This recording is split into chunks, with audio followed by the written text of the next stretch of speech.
Hey, what's up, Chitheads? Welcome back to the channel. Today's video, I'm going to be showing you how to swap out the front forks on your Wired Freedom or Wired Cruiser e-bike. And why am I deciding to do that? Well, no reason. I just woke up today and decided, you know what? There's absolutely nothing I'd rather do than swap out the forks on my brand new e-bike.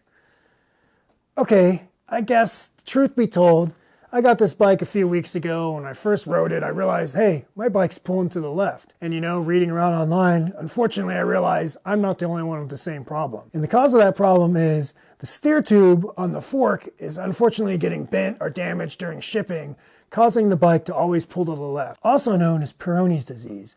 Go ahead and Google that if you're curious. But anyways, guys, today I'm going to be showing you how to swap out the fork. The bad news is, unfortunately, you're going to have to contact Wired. They're going to ship you out a new fork, so it's not going to be an immediate repair. So you do have to wait a little bit for the parts. The good news is it's not very complicated to swap out the new fork, which I'll demonstrate. But, guys, if you want to take your bike to the shop and have them swap out the fork for you, feel free to do that as well. Maybe you can get your nails done while you wait for them to fix it, too. Okay, no, look, guys, I'm just kidding. Look, I'll do better. That was just a joke. There's nothing wrong with taking your bike to the shop, guys. And look, we're all friends here. Anyways, guys, before we get started, can I please just have you just go ahead and like this video? And if you haven't already, just go ahead and subscribe to the channel. But okay, guys, let's go ahead and Okay, guys, this is a bit awkward to do this repair. I mean, most of us don't have bike stands, so I'm going to be showing you how I do it. I've done this a few times now, once troubleshooting and once putting the forks back on. So the best way I found to do this is kind of lean your bike up against the wall, because once you take off the fork, there's going to be no support on the bike and it's going to just kind of be dangling there for a minute. And all I'm going to be using is this multi-tool. First thing I'm going to do is disconnect the brake caliper here. And to do that, it's just 2 Allen bolts here. Unscrew the brake caliper and then we're just going to let it dangle there. Okay? We have the caliper undone, and it's really important, do not press the front brake lever after this point. The second thing we're going to do is right here, we're going to disconnect the power for the front headlight. There's a little Torx bit here that holds this brake hose to the front fork. So we're going to undo that. So loosen that up, and then we're going to pull that brake hose out. Nothing on this bottom of this fork at this point is attached to the bike. So now all we have to now what we need to do. So this one here, the purpose of this is to preload the head unit bearing. So how much look, just disconnect it, okay? So we're gonna unscrew this. Now the only thing left holding the fork to the bike are 2 Allen nuts on the side of your head unit here on your stem. We're going to disconnect this, and this is where it's going to get a little awkward, guys, okay? So once this is loose, you don't have to pull these bolts all the way out. We're just going to unscrew them a little bit here. Loosen it up, and then here's where it's going to get a little awkward, because we can pull off the handlebars at this point, which is what I'm going to do. So I'm going to pull off the handlebars, and you notice the spacers on the head unit came off. Just it's pretty easy to keep track of. They all go underneath the stem here. So I'm just going to dangle that off to the side. You can take all these off as well. The bike off of the fork. Keep track of anything that's flopping all around, okay? So all the connections and everything are left on the bike. But now you'll see here, we have the old tire on the old fork. And it's going to, for what I find, it's easier to swap everything from this location than it is doing it while it's on the bike. I'm going to take all these components off and put it onto the new fork now. Start with the tire, super easy. Just undo the quick release, loosen up this. We're going to just put that right on the new tire. You can see it's pretty easy to make sure. You can tell there's caliper bolts, and that goes with the side of the brake rotor. Let's tighten this back up.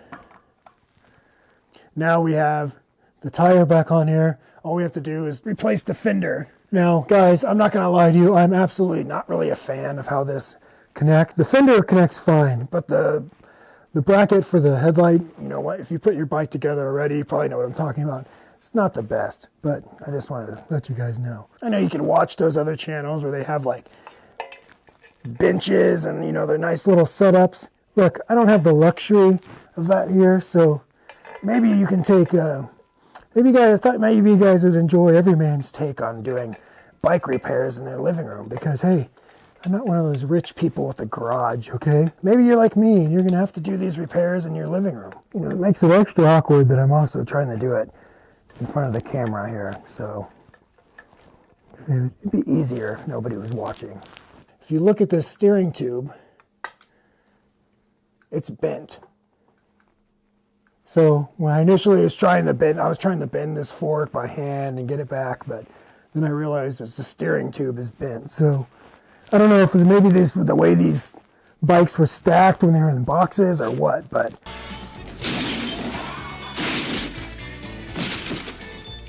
this is where it helps if you have friends or if you have an assistant or somebody who can help you do these things and not fumble around with it while you try and record yourself for your up and coming YouTube channel. But you know what, guys? These are the things I do for you. Because if you have this bike, you probably realize like this headlight does not stay still. And if you tighten this thing too tight, it's going to break the clamp. It's going to break the mounting bracket on the headlight. But anyways, guys, did you want to complain about the headlight the whole time, or do you want to go ahead and just finish this job out? Do you want to lube this shaft a little bit? Yeah, I know. Lube your shaft, guys. Real mature. I have this super white grease. I'm just going to put a little bit. You don't need this all like super lubed up. You just want it to be so the bearings aren't sitting there completely dry. Let me slide this back on here. Slowly, gently. Let's make sure everything goes back in there in the same order it came out, guys. Now we're going to put the handlebars back on. Spacers back on in the same way they came off. Handlebars after. Now, what I'm going to do before I clamp this down all the way, I'm going to go ahead and stick this back in. And what you want to do is you want to give that a little bit of tension on there first. And what that does is it puts the preload onto the bearings for your headset here. So don't tighten it too tight. Okay, and at this next point, I'm going to snug these bolts up. You can still move your handlebars around. You're going to kind of just have to look down here and manually line it up by eye. Fear not, guys. Once you're out riding around, you can readjust this as well. It's not like you get it in there once and you're done. Now you're done with the hardest parts of this install. Now we're going to reattach this brake caliper to the wheel. Now just don't tighten this all the way yet. Just get it snug. The caliper can still move around a little bit, okay? And that's what you want. What you're going to do is you're going to go to the front brake handle, squeeze the front brake handle a few times, and then what you're going to do is you're going to hold it really tight and then tighten the bolts on here. And what that does is it keeps the rotor and the caliper centered up. So when you're riding around, the brake rotor is not going to be rubbing against the caliper. Okay, get these pretty tight. I don't know what the torque setting is on them, but I get them, pretty tight, guys. A couple of good duggas should do the trick. Pick up the front and just roll the front tire. And there you go. All we got to do now, guys, is reconnect this last electrical piece here for the headlight. That's it.